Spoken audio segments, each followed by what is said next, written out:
ప్రపంచాన్ని అతలాకుతలం చేసిన కరోనా మహమ్మారి కంటే అమెరికా అధ్యక్షుడు డొనాల్డ్ ట్రంప్ ఎంతో ప్రమాదకరమని అంతర్జాతీయ ద్రవ్యనిధి సంస్థ వెల్లడించింది. ప్రపంచ ఆర్థిక భవిష్యత్తుపై తాజా అంచనాలతో ఓ నివేదికను విడుదల చేసింది. ప్రపంచ జీడీపీ వృద్ధి 2025లో 2.8% ఉండొచ్చని IMF నివేదిక పేర్కొంది. 2026లో వృద్ధి రేటు 3% ఉంటుందని అంచనా వేసింది. గత జనవరి నెలలో వేసిన అంచనాలతో పోలిస్తే ఈసారి వృద్ధి రేటును 0.5% మేర తగ్గించింది. యూరో ప్రాంత వృద్ధి 2025లో 0.8%, 2026లో 1.2%గా నమోదు కావచ్చని తెలిపింది. జనవరి అంచనాలతో పోలిస్తే ఇవి 0.2% తక్కువగా ఉంది. డొనాల్డ్ ట్రంప్ దెబ్బకు ప్రస్తుతం కరోనాకు మించిన ఆర్థిక అనిశ్చితులు ఉన్నాయని IMF ఆందోళన వ్యక్తం చేసింది.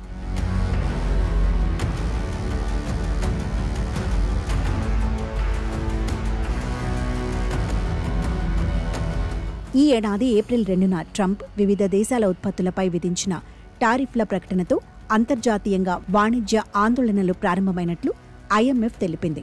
అయితే ఆ తర్వాత కాస్త వెనక్కి తగ్గిన ట్రంప్ ప్రతీకార సుంకాల అమలుకు 90 రోజుల విరామం ఇచ్చారు. సుంకాల పెంపు, వాణిజ్యంపై ద్వైపాక్షిక ఒప్పందాలకు తాము సిద్ధమని ఏప్రిల్ 9వ తేదీన ప్రకటించారు.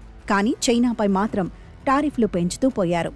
ఈ క్రమంలోనే చైనా కూడా అదే స్థాయిలో అమెరికాపై ప్రతీకార సుంకాలను పెంచింది. ప్రస్తుత పరిస్థితి ప్రకారం ప్రతీకార సుంకాలు అమలులోకి వచ్చే జూలై 9, 2025 తర్వాత పరిస్థితులు ఎలా ఉండబోతున్నాయి, చైనా అమెరికా వాణిజ్య యుద్ధం ఏ మలుపు తీసుకోనుందనే అంశాన్ని సునిశితంగా పరిశీలించాల్సిన అవసరం ఉందని IMF పేర్కొంది.